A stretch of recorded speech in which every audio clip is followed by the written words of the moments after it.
So today's question is a bit about logistics and how long does paint take to dry until I can hang my pictures back up? Good question.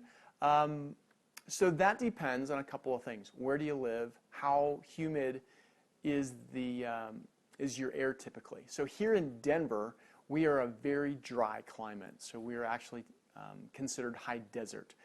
So we hardly have any kind of moisture in the air. In the summertime, we get a little bit, but even then, it's pretty dry.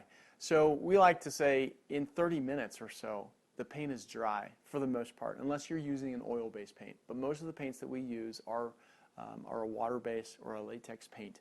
And so those paints typically dry to the touch within 30 minutes. So typically by the time we're out of your house, you can go ahead and hang pictures up and whatnot. You can still get a little bit of sticking.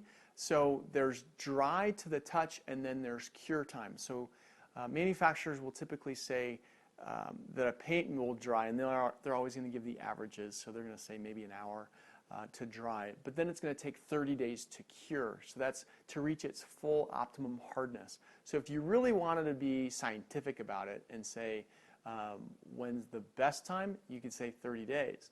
But in my experience, we can hang pictures as soon as it's dry to the touch, and it's not a big deal. So hopefully that answers your question.